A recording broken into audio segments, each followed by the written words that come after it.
माझ्या जीवनातला परमोच्च असा आनंदाचा दिवस आहे। सकाळी कार्तिकी एकादशी निमित्त पांडुरंगाची पूजा करण्याची संधी मला मिळाली आणि आज कार्तिकी एकादशीची पूजा केल्यानंतर आज इथं घुमानमध्ये पंजाबमध्ये या ठिकाणी 2 कार्यक्रम झाले। एक संत नामदेव महाराज महाराष्ट्र सदनाचं भूमिपूजन आणि संत नामदेव महाराज पुरस्कार माझ्यासारख्या कार्यकर्त्याला या ठिकाणी मिळाला। म्हणून एका दिवशी 2 मोठे माझ्या आयुष्यातले मी काय म्हणू याला की आनंदाचे क्षण। इतर मी मुख्यमंत्री असताना आताही अनेक पुरस्कार मला मिळाले, परंतु संत श्रेष्ठांच्या नावाचे पुरस्कार मला जेव्हा मिळतात तेव्हा मला वेगळा आनंद असतो। इतर पुरस्कारांपेक्षा हा पुरस्कार वेगळा आहे आणि म्हणून मी या आपल्या या ठिकाणी सर्व संत महात्म्यांचं आणि या गुरुग्रंथ साहिब मंदिराच्या सर्व ट्रस्टींचं मनापासून मी अभिनंदन करतो, त्यांना मनापासून धन्यवाद देतो की माझ्यासारख्या कार्यकर्त्याला हा संत नामदेव महाराजांचा पुरस्कार देण्याचं त्यांनी ठरवलं आणि तो मान मला मिळाला। तुम्ही आता भाषणामध्ये एकात्मताच्या दृष्टीने पंजाब किंवा महाराष्ट्रामध्ये किंवा संपूर्ण देश एक राहावा अलगाववादी शक्ती काम करत असताना तुम्ही राष्ट्रीय एकात्मतेचा संदेश देताय, तुम्हाला असं वाटतं? खरं म्हणजे महाराष्ट्र आणि पंजाब ही तसं बघायला गेलं तर वीरांची आणि संतांची भूमी आहे। महाराष्ट्र छत्रपती शिवाजी महाराज, पंजाब गुरु गोविंद सिंग आणि देशभक्तीचं म्हणाल तर महाराष्ट्रात राजगुरू आणि इथं भगतसिंग पंजाबमध्ये, महाराष्ट्रामध्ये संत नामदेव, इथं संत नामदेव।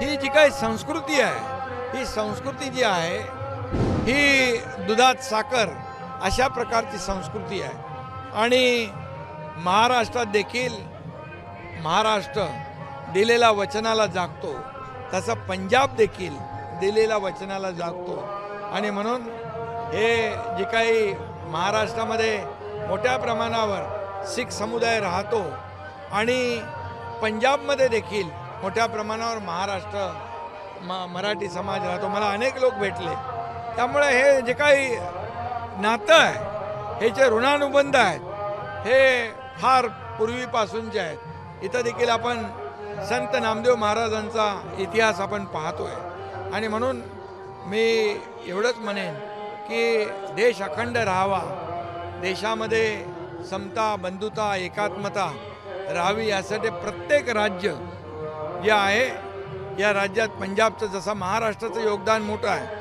तसं पंजाबचं मोठं देशाच्या विकासामध्ये योगदान आहे आणि म्हणूनच आदरणीय प्रधानमंत्री महोदयांचा मी उल्लेख केला इथं की प्रधानमंत्री नरेंद्र मोदीजी देखील सर्व राज्यांना सोबत घेऊन विकासाची वाटचाल करत आहेत आणि म्हणून या ठिकाणी आजच्या या काही जे काही विकास प्रकल्प इथं थांबलेले आहेत त्यांना देखील चालना देण्याचं काम या ठिकाणी आम्ही करू। तुम्ही आभाराच्या भाषणामध्ये 2 महत्त्वाचे मुद्दे मांडले।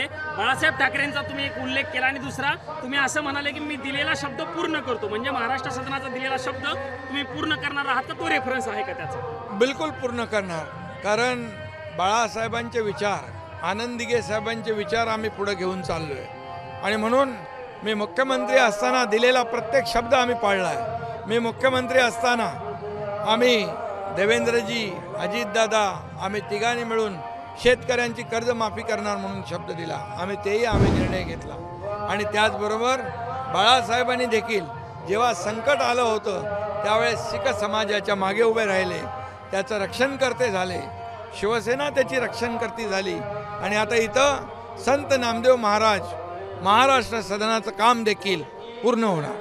मराठी अमराठी वाद करतात लोक, त्यांना काय सांगणार? मराठी अमराठी वाद करून तुम्ही आज शब्द दिला शीख समुदायाला साथ दिली जाईल।